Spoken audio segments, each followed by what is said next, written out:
जैसे आसपास उड़ने वाली मक्खियों को मार गिराया जाता है, मच्छरों को मार गिराया जाता है। और ये बात इस बात का परिचायक है कि हिंदुस्तान हर एक मूव को समझ रहा है, प्रीएम्प्ट कर रहा है और वक्त रहते न्यूट्रलाइज कर रहा है। हिंदुस्तान ने ये बार बार मेंटेन किया है।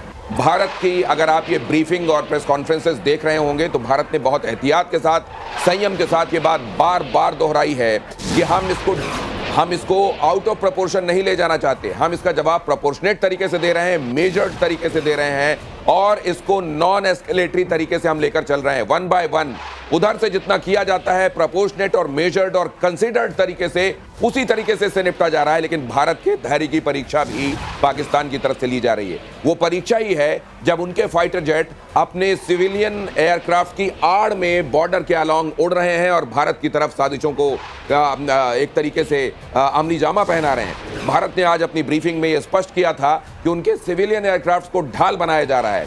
अपने नागरिकों को ढाल बनाना और across the border, across the LOC, इधर वहां जहां नागरिक है, निर्दोष निहत्थे नागरिक, उनको निशाना बनाना, ये पाकिस्तान की कायरता का एक जीता जागता सबूत है। और ये आप पूरी दुनिया इस बात को देख रही है। ये देख रही है कि पाकिस्तान की कथनी और पाकिस्तान की करनी में कितना बड़ा फर्क है।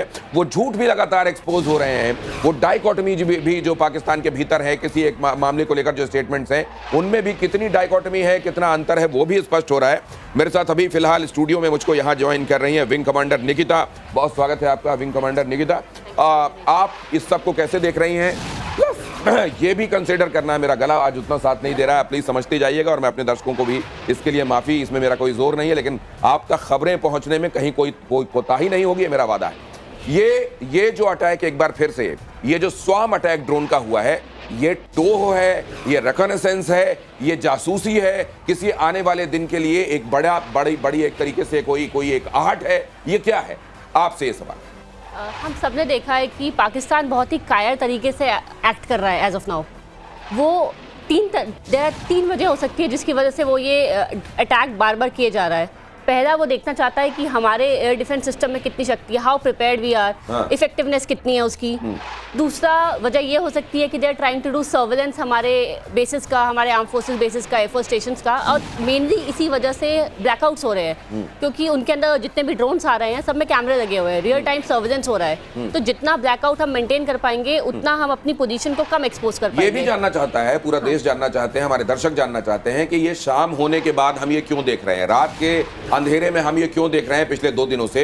एक्सपर्ट्स ये बताते हैं, जिनसे मेरी बात हो रही थी, उन्होंने ये कहा कि असल में ये जो अंधेरा होता है एक तरीके का कवर देता है, ये एक तरीके की आपकी स्टेल्थ पावर को बढ़ाता है। आप देखे नहीं जा सकते हो, कम से कम आंखों से तो आपको नहीं देखा जा सकता, रेडार जरूर आपको पकड़ता रहता है, लेकिन अंधेरा एक बड़ा कवर देता है। क्या एनपी सिंह साहब ऐसा है और इसलिए रात में किया जा रहा है? बिल्कुल बिल्कुल। देखिए, जब डार्क होता है तो कोई भी, अगर हमारा जो नॉर्मल कैमरे लगे हुए हैं, ये जो ड्रोन है ये उस क्वालिटी के ड्रोन नहीं है कि यहाँ पर नाइट विजन भी होगा और उस तरह का होगा। हम देख सकते हैं इनकी क्वालिटी, जिस तरह से हम इंटरसेप्ट कर रहे हैं, सभी को बल्क में आ रहे हैं अब तो 10, 20, 30 और सभी लगभग सभी को इंटरसेप्ट कर दिया गया है। मुझे तो ये लग रहा है सिंह साहब जी, ये आप ज्यादा बेहतर बता पाएंगे। देखिए, नंबर्स को लेकर नोबडी कैन बी श्योर कि नंबर ये कितना है, जितने सारे ड्रोन्स वहां से भेजे गए हैं, सिर्फ शायद हमारी एजेंसीज को, हमारी अथॉरिटीज को, हमारी आर्मी को पता है। लेकिन एक बात ये पता चल रही है कि कल से ज्यादा इंटेंस है आज ये ड्रोन का भेजा जाना। क्या मैं ठीक कह रहा हूं सर? बिल्कुल, दो चीजें हैं।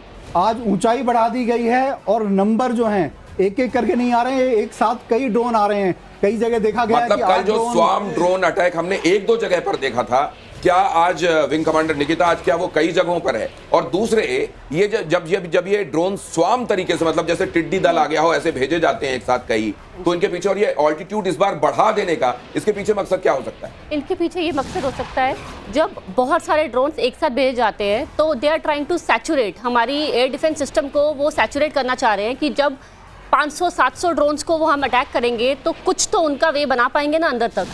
तो ये है, दिस इज द रीज़न कि वो इतने सारे ड्रोन्स एक साथ भेज रहे हैं कि they can have better wider coverage of the camera and कुछ मारे जाएंगे तो कुछ फिर भी बच जाएंगे। और हाइट बढ़ाने का ये हो सकता है कि बेटर सर्वेलेंस और हमारे एडी सिस्टम के रीच से अगर वो थोड़ा बच पाए तो। लेकिन ये पाकिस्तान के पास इतने सारे ड्रोन्स, पाकिस्तान के पास ये ड्रोन्स क्या टर्की के जरिए आ रहे हैं? क्या ये जो कार्गो शिप्स जिनको हम समझ रहे थे कि वहां जाकर खड़े हुए हैं, क्या असल में ये ड्रोन पहुंचाने के लिए गए थे? फ्यूल ले जाके वहां खड़े हुए हैं कई इनके जहाज टर्की के, ये कहा गया था, क्या उसमें ड्रोन भरे हुए थे? क्या लग रहा है? क्योंकि कई अभी जो इनिशियल इसमें जो प्रोब हो रही है वो यही बता रही है कि टर्की के ड्रोन है। टर्की के ड्रोन कुछ हो सकते हैं, पर knowing the capacity and capability of Pakistan और उनकी इकोनॉमिक कंडीशन को देख के ये बहुत महंगे ड्रोन इतना अफोर्ड नहीं कर सकते कि चीप चाइनीज ड्रोन्स होंगे, क्योंकि नंबर्स बहुत ज़्यादा है। इतना पैसा इनके पास है नहीं कि बहुत ही हाई, जो टर्किश ड्रोन्स हैं वो बहुत high capability and high quality drones हैं। तो ये जरा मैं इस वक्त की तमाम खबरें और अपडेट्स आपको एक बार फिर से, जिन्होंने अभी अभी हमको ज्वाइन किया है वो देख लें। अमेरिकी राष्ट्रपति इस बीच क्या कह रहे हैं? भारत पाक तनाव पर अमेरिका का बड़ा बयान, ये देखिए जरा। भारत पाकिस्तान तनाव को कम करें। ट्रंप कह रहे हैं भारत और पाकिस्तान को मिलकर तनाव को कम करने की दिशा में कदम बढ़ाना चाहिए। अमेरिकी राष्ट्रपति का यह बड़ा बयान, हालांकि आज ही दिन में अमेरिका की तरफ से यह भी कहा गया था कि हमारे कहने से भारत अपनी प्लानिंग को बदलेगा नहीं, उसने जो सोचा है वो करेगा। लेकिन फिर भी ये उसकी तरफ से एक जिम्मेदारी दिखाता है, एक बड़े मुल्क की तरफ से ये जेस्चरिंग, ये पोस्चरिंग होनी चाहिए कि वो कॉन्फ्लिक्टिंग दो स्टेट्स को ये कहे कि आप अपनी तरफ से तनाव कम कीजिए। इसकी डिप्लोमेटिक वैल्यू ज्यादा है, लेकिन इसके अतिरिक्त भारत इसको या पाकिस्तान लेटर एंड स्पिरिट में सुनेगा, मानेगा, ये खुद यूएस को पता है कि ऐसा नहीं होने वाला। एनपी सिंह साहब, मैं ठीक कह रहा हूं क्या? बिल्कुल बिल्कुल। देखिए, ये जो है बहुत स्पष्ट है कि कोई भी कंट्री भारत के अगेंस्ट नहीं है। सब चाहते हैं कि भारत आतंकवाद के खात्मे के लिए कर रहा है जो भी कर रहा है। और जो स्टेटमेंट है, ये तो एक जिम्मेदारी बन जाती है किसी भी जिम्मेदार देश की, और सबसे बड़ा देश है, कि एक इस तरह का स्टेटमेंट देना। लेकिन हमारे जो विदेश मंत्री हैं सबसे बातें की है और उन्होंने स्पष्ट कर दिया है कि हमें किसी की प्रीचिंग नहीं चाहिए। ये भी सबको स्पष्ट है कि अब भारत किसी की सुनेगा नहीं। और क्योंकि भारत का तो बहुत स्पष्ट था, पूरी दुनिया को क्लियर कर दिया था डे 1 जो कैलकुलेटेड हमने अटैक किए थे कि हम आतंकवाद के खिलाफ हैं। हमारा पर्पस जो सिविलियंस हैं, जो और ठिकाने हैं, गवर्नमेंट इंस्टॉलेशंस हैं, उनके लिए नहीं है।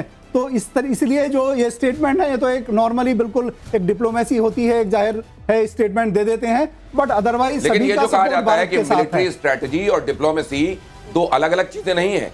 मिलिट्री स्ट्रेटजी और डिप्लोमेसी एक ही सिक्के के दो पहलू हैं। जब आप पोजीशन ऑफ स्ट्रेंथ पे होते हैं और डिप्लोमेसी की टेबल पर जाकर आप बात करते हैं, तो आपकी पोस्चरिंग अलग होती है, आपके बात करने का तरीका अलग होता है, और आपकी बातें कितनी कंसीडर की जाएंगी, सुनी जाएंगी, ये बात एकदम अलग होती है तब जबकि आप वीगन हो और खास तौर से वर्ल्ड ओपिनियन आपके साथ नहीं हो। एक बात मैं आपसे जानना चाहता हूं, भारत ने स्पष्ट कर दिया है कि हम अपने तौर तरीके खुद तय करेंगे, लेकिन भारत ये संदेश भी दे रहा है, जब ये ब्रीफिंग होती है इसको बहुत क्लियर कट डिमार्केट किया जा सकता है कि पूरी दुनिया को ये बता रहा है कि हम एक जिम्मेदार देश हैं, हम हर एक पहलू को कंसीडर कर रहे हैं और हम ऐसा कुछ भी नहीं कर सकते क्योंकि आज ये कनेक्टेड वर्ल्ड है जिसमें भारत की वजह से किसी दूसरे को, किसी दूसरे मुल्क को कहीं और कोई परेशानी हो। लेकिन ये जब किया जा रहा है, अब ये देखिए एक बड़ी टाइट रोप वॉक है। एक तरफ आपको अपने नेशनल इंटरेस्ट को ध्यान में रखना है, आपको ये देखना है कि आपकी ऑडियंस क्या चाह रही है, आपका घर क्या चाह